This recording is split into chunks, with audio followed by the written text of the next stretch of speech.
अले मेरा बाबू चुप हो जाए, अले मेरी जान शांत हो जाए।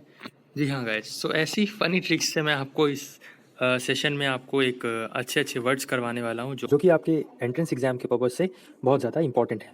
तो चलिए वीडियो को स्टार्ट करते हैं। चैनल पे अगर नए हैं तो चैनल को आप सब्सक्राइब कर सकते हैं, प्लस बेल बटन दबा दीजिए ताकि आने वाले दिनों में हम जैसे ही कोई नई वीडियो लेकर आएँ उसका नोटिफिकेशन आपको मिल जाए। एंट्रेंस एग्जाम की जो क्लासेस हैं उसके साथ साथ जो आपकी एकेडमिक अपडेट्स हैं, इन्फॉर्मेशंस हैं, न्यू नोटिसेज हैं, एग्जामिनेशन और रिजल्ट्स के रिगार्डिंग, वो सब भी हम आपको अपडेट देते रहते हैं समय समय पर।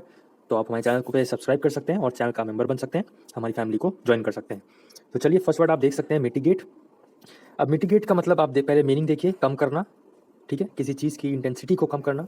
डिफरेंट फॉर्म्स में यूज़ हो सकता है, बट यहाँ पे जो मिटिगेट का एक कॉमन जो मीनिंग है वो है कम करना। इसका अपोजिट की बात करें तो ऑगमेंट होता है और एनहांस। ऑगमेंट मतलब बढ़ाना और एनहांस मतलब भी बढ़ाना, किसी की तीव्रता, किसी की इंटेंसिटी को बढ़ाना। अब बात करते हैं यहाँ पे जो इसकी ट्रिक है वो क्या होगी। सो मिटिगेट, आप सबके जो घर है उस वहाँ पे गेट लगाए, गेट पे मिट्टी पड़ जाती है, तो यहाँ पे आप मिटिगेट को पहले दो वर्ड्स में डिवाइड कर लीजिए, पहला मिट्टी और दूसरा गेट। तो गेट पर से आप क्या करते हैं, मिट्टी को साफ करते हैं। ठीक है, तो क्या होगा, गेट पर से मिट्टी कम करते हैं। जब कम करते हैं और कम करते हैं तो साफ हो जाता है। तो जो है क्या किया हमने, गेट पर से मिट्टी कम की। तो आपको याद रखना है, जब भी मिट्टी गेट आएगा तो मिट्टी गेट, और क्या किया, गेट पर से हमने मिट्टी कम की। आई होप सो ये आपको क्लियर हो गया होगा। नेक्स्ट वर्ड आते हैं, यहाँ पे आप इसका एग्जांपल देख सकते हैं, it is unclear how to mitigate the effects of corona virus. Next अगर वर्ड पे देखें तो बहुत ही ईजी वर्ड है यहाँ पे, बट इसका जो इंग्लिश में मीनिंग है, साइनोनिम है, वो थोड़ा टिपिकल हो सकता है। लेकिन यहाँ पे देखिए आप, क्वेश्चनेबल। अब जैसे कि आप हमें कमेंट करते हैं और पूछते हैं सर एग्जाम होगा या नहीं होगा, एंट्रेंस एग्जाम कब होगा, एंट्रेंस एग्जाम ऑनलाइन होगा, ऑफलाइन होगा, एंड सो ऑन। सो वो सब क्वेश्चंस क्या हैं, आपके डाउट्स हैं जो कि हम क्लियर करते हैं। सो क्वेश्चन से आप याद रखिए कि क्वेश्चन कब करते हैं, जब हमें डाउट रहता है। सो क्वेश्चनेबल का मतलब हो जाएगा ड्यूबियस या अनसर्टन या अनफिक्स्ड। ऑथेंटिक और रिलायबल, देखिए ऑथेंटिक और रिलायबल मैं बार बार वर्ड्स अपने चैनल के लिए भी यूज़ करता रहता हूँ, आपका चैनल है सो उसको सपोर्ट करिए। और यहाँ पे ऑथेंटिक का मतलब क्या है, रियल। ठीक है, रिलायबल का मतलब भरोसेमंद। तो ऑथेंटिक, रिलायबल मतलब भरोसेमंद, और क्वेश्चनेबल मतलब डीबियस, जिसपे संदिग्ध, जिसपे संदेह है आपको, जिसपे डाउट है आपको। So her motives for helping her are questionable. ठीक है, ये आपका एक सेंटेंस आप यूज कर सकते हैं इस वर्ड को समझने के लिए। नेक्स्ट वर्ड देखें तो रस्टिक। अब रस्टिक का जो मीनिंग होता है वो होता है अनसिविलाइज्ड। हिंदी में बात करें तो असभ्य व्यक्ति जो होता है उसे हम कहते हैं रस्टिक पीपल। अब रस्टिक से आपको याद रखना है कि रास्ता, रस्टिक में रास्ता आपको साउंड कर रहा है, तो रास्ते पर अनसिविलाइज्ड पर्सन मिल जाते हैं। कई सारे ऐसे अनसिविलाइज्ड पर्सन मिल जाते हैं, असभ्य व्यक्ति मिल जाते हैं। कोई किसी तरह की बदतमीजी कर रहा होता है, कोई कुछ कर रहा होता है, कोई क्या कर रहा होता है। ठीक है, एंड ऑल। सो रस्टिक से आपको याद रखना है, रास्ते पर अनसिविलाइज्ड पर्सन मिल जाते हैं। इसका जो इंग्लिश में जो साइनोनिम्स है वो देख लीजिए, अनसिविलाइज्ड इसे बोलते हैं और इम्पोलाइट बोलते हैं। और इसके अपोजिट की बात करें जिसको आप एंटोनिम बोलते हैं, तो कल्चर्ड और जेंटल। ठीक है, आपको इसका मीनिंग याद रखना है डायरेक्ट, बाकी आपका धीरे धीरे ना ऐसे वर्ड्स आएंगे कि साइनोनिम एंटोनिम आप खुद ही एक ही वर्ड से कर लोगे। सो अलग अलग याद करने की जरूरत नहीं है, बट आपको हाँ यहाँ पे एक चीज़ अपने दिमाग में रिमाइंड रखनी है कि हाँ इसका क्या साइनोनिम है और क्या एंटोनिम है। बेस्ड ऑन उसकी ट्रिक क्या है, उसका मीनिंग आप भी याद रखिएगा। सो नेक्स्ट देख सकते हैं, इसका सेंटेंस आप देख लीजिए, he is always condemned due to his rustic behaviour. वो पछताता है हमेशा अपने असभ्य व्यवहार पे। नेक्स्ट आप देख सकते हैं ये राउट। राउट, अब राउट क्या होता है, रूट आपने सुना है, तो राउट से आप रूट याद रखिए। रूट पे आप मान लीजिए अकेले जा रहे हैं और अचानक से आपके जो दुश्मन है या शत्रु हैं उन्होंने हमला कर दिया, और सैनिकों के साथ हमला कर दिया। पुराने ज़माने में चलते हैं, सैनिकों के साथ हमला कर दिया। तो अब ढेर सारे सैनिक हैं, रास्ते में आप जा रहे थे, आप अकेले थे तो आप हार जाओगे, साउथ के हीरो तो हो नहीं। तो यहाँ पे क्या होगा, रास्ते में हम जा रहे थे और अचानक हम पे हमला हुआ तो हम हार गए। तो राउट का मतलब रास्ते पे हम पे हमला हुआ तो हम हार गए, हमारी पराजय हो गई, भगदड़ मच गई, भगदड़ में सैनिक आ गए और फिर वहाँ से हम भागने लगे। ठीक है, तो इसका जो सिनोनिम है वो डिफीट और स्टैम्पीड याद रखिएगा, और अपोजिट इसका है विक्ट्री और कंसोलिडेट। विक्ट्री का मतलब विन, मतलब जीतना। ठीक है, नेक्स्ट आप बात करें तो यहाँ पे नेक्स्ट वर्ड जो है वो है पाइलेज। अब पाइलेज में देखिए क्या छुपा है, विलेज। ठीक है, और पाइलेज का मीनिंग क्या होता है, तो लूट या लूट का माल, जिसे हम बूटी या फिर रैंसैक भी बोलते हैं। अब पाइलेज में देखिए विलेज छुपा है, तो आपको याद रखना है गांव में लूट हो गई, विलेज में लूट हो गई। पाइलेज विलेज, पाइलेज विलेज, पाइलेज विलेज, पाइलेज विलेज, क्या हो गया, विलेज में लूट हो गई। नेक्स्ट बात करें तो बहुत ही इजी वर्ड है, बट यहाँ पे इसका सिनोनिम देखना जरूरी है। जिगजैग, आप सभी जानते हैं, टेढ़ा मेढ़ा, जिगजैग।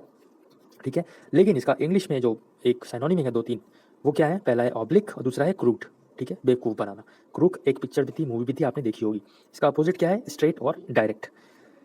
नेक्स्ट बात करें तो ज़ील एक वर्ड है, अच्छा वर्ड है। इसका मतलब होता है टॉप या पीक, माउंटेन पीक, या फिर इसे बोल सकते हैं उत्साह जो होता है, एनर्जेटिक जिसे बोलते हैं, एंथुसियाज्म, ईगरनेस जिसे बोलते हैं, वो ज़ील का मतलब होता है उत्साह। ठीक है, एपैथी इसका अपोजिट है लिथार्जी, और एपैथी इसका अपोजिट है स्लगिशनेस, और रिलक्टेंट भी इसका अपोजिट हो सकता है, जिसका मतलब लेजी या फिर आलसी या फिर अनिच्छुक भी बोल सकते हैं।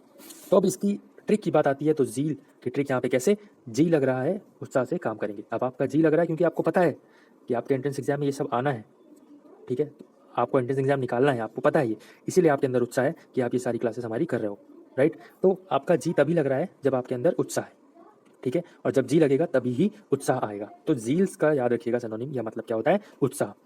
नेक्स्ट बात करें तो यर्न। अब यर्न का यहाँ पे देखिए कुछ मीनिंग, एक वर्ड होता है उसके बहुत सारे मीनिंग होते हैं, बट यहाँ पे यर्न मैं किस तरह से बता रहा हूँ, यर्न में अर्न छुपा है, और अगर अर्निंग नहीं होती है तो क्या होते हैं, आप उदास हो जाते हैं, राइट। तो यर्न का मतलब क्या होगा, उदास। अब यहाँ पे एक मतलब ये भी होता है, यर्निंग का मतलब होता है आपकी इच्छा होना, ठीक है, ईगरनेस भी जिसे बोलते हैं। तो यर्न का आप यहाँ पे याद रखिएगा कि उदास होना, और इच्छा भी होना वो भी याद रखिएगा।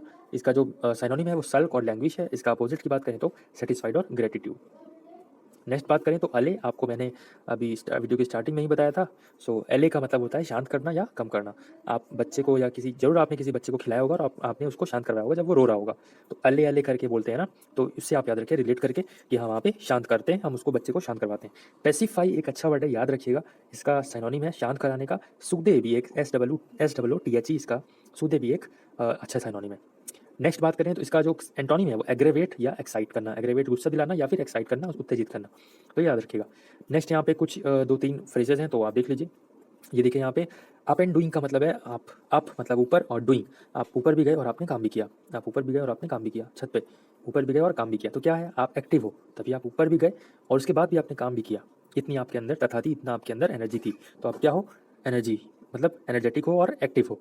नेक्स्ट बात करूँ तो राइटिंग ऑन द वॉल, इसका मतलब होता है सिग्नल देना या वार्निंग। कई बार आपने मूवीज़ में देखा होगा कि कोई जैसे वॉल होती है, वहाँ पे लिखा होता है यहाँ आना मना है, या यहाँ इस रास्ते से मत गुजरें।